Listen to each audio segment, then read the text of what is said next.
मुसल्लियान किराम, अस्सलामु अलैकुम व रहमतुल्लाहि व बरकातुहू।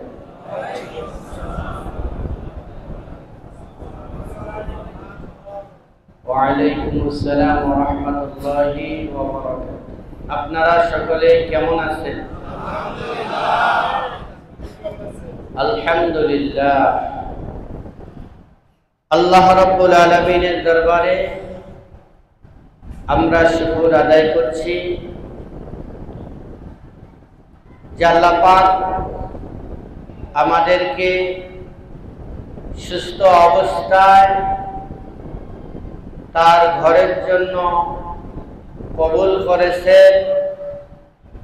আমরা মসজিদে এসেছি এবং প্রিয় নবী মুহাম্মদ রাসূলুল্লাহ সাল্লাল্লাহু আলাইহি সাল্লামের শানে দরুদ শরীফ পড়ার মতো আল্লাহ তাআলা আমাদেরকে তৌফিক দান করেছেন।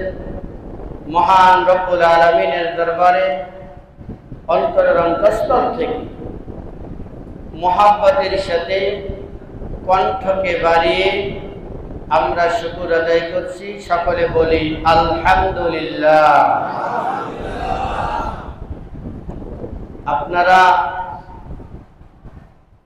মসজিদে আসতে পেরে খুশি না বেজার? আরেকবার জোরে বলুন আলহামদুলিল্লাহ। প্রিয় হাজিরিন, আমরা সংক্ষিপ্তে দরুদ শরীফ পড়ে নেব।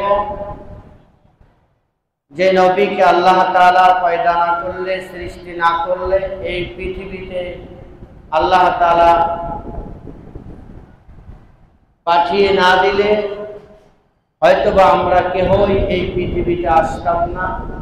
সেই নবীর শানে, সেই নবীর সম্মানে তাজিমে আর একবার সংক্ষিপ্ত দরুদ শরীফ পড়ে নেই। সকলে বলি সাল্লাল্লাহু আলাইহি ওয়াসাল্লাম। মুআজ্জাজ হাজিরিন, আল্লাহ রাব্বুল আলামিন আমাদের পূর্বপুরুষ, বাপ মা, দাদা দাদি, নানানি, আদম আলাইহিস সালাম পর্যন্ত যত মুমিন মুসলমান দুনিয়া থেকে বিদায় হয়েছেন, আল্লাহ তাআলা এই কবরবাসীদের উপরে শান্তি বর্ষিত করুন। সকলে বলেন আল্লাহুম্মা আমিন। আজ আলোচনা হচ্ছে, যে বিষয়টির উপরে আলোচনা করব সে বিষয়টি হলো রাসূলুল্লাহ সাল্লাল্লাহু আলাইহি ওয়াসাল্লামের প্রতি ভালোবাসা ও মহব্বত কুরআন ও সুন্নাহর আলোকে। আল্লাহ তাআলা আমাকে বলার মতো, আপনাদেরকে শোনার মতো, উভয়কে আমল করার মতো যেন আল্লাহ তাআলা তৌফিক দান করেন। সকলে বলি আল্লাহুম্মা আমিন। সকলে আমলের নিয়তে শুনব। বিশ্বনবী মুহাম্মদ রাসূলুল্লাহ সাল্লাল্লাহু আলাইহি ওয়াসাল্লামকে আল্লাহ পাক রব্বুল আলামিন নবী রাসূলদের